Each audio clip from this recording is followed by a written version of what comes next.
শরীরে চুলকানি মুলকানি হয়। সবচেয়ে বড় কথা যে এটা পরিষ্কার রাখার জন্য সবারই দায়িত্ব। ঢাকার প্রাণ হিসাবে পরিচিত বুড়িগঙ্গা নদী আজ দখল ও দূষণের করাল গ্রাসে। সদরঘাট এলাকায় প্রতিদিনের যাত্রীচাপ, শিল্পবর্জ্য আর আবর্জনা স্রোতে নদীর পানি হারাচ্ছে স্বাভাবিক রূপ।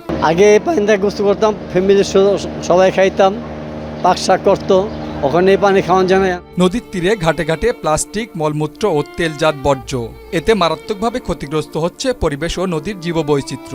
পানিতে নোংরা হয়ে যায়, বোতল ফালায়, কাগজ ফালায়, এই কারণে আমরা মনে করি নদীতে দাঁড়াতেতাম না। এই পানিটা মনে করি এখন একটু বর্তমানে একটু সাদা হয়েছে, আবার কুরবানির পর আবার মনে করেন পানি চেঞ্জ হয়ে যাবো। বুড়িগঙ্গার এই দূষণ শুধু নদীকেই নয়, আশেপাশের বাসিন্দাদের স্বাস্থ্য ঝুঁকিতেও ফেলছে। কিছু কিছু পোলা পানি আছে গোসল করে খালে নদীতে গোসল করা অনুযায়ী তাদের গোড়াঘাড়ি এবং গা ফাঁসা ওঠে।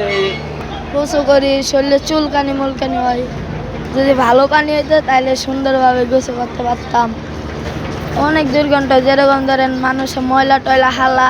বিশেষজ্ঞদের মতে এই পানি ব্যবহারে হতে পারে ত্বকের রোগ, ডায়রিয়া, এমনকি ক্যান্সারের মতো ঝুঁকিপূর্ণ রোগ। নদী রক্ষায় নেওয়া হয়েছে নানা পরিকল্পনা, কিন্তু বাস্তবায়নে দেখা যাচ্ছে ঘাটতি।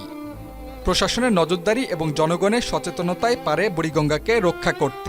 সবচেয়ে বড় কথা যে এটা পরিষ্কার রাখার জন্য সবারই দায়িত্ব। সরকারের একলাও পারবো না, কারণ সবাই আমরা সহযোগিতা করতে হবে। যারা এখানে বসবাস করি তারা মল হালাইয়ের ডাক দিতে হবে, যেখানে যে মল হালাইবেন না এখানে জমা করে রাখেন, তাহলে নদীর পানি পরিষ্কার হয়ে যাবে, নতুন পানি ভালো হইব। নদী শহরের প্রাণ, সদরঘাটের বুড়িগঙ্গা যদি না বাঁচে তবে ঢাকা একদিন নিঃশ্বাস হারাবে। এখনই সময় নদী বাঁচানোর। জাকির ইসলাম, মাই টিভি, ঢাকা।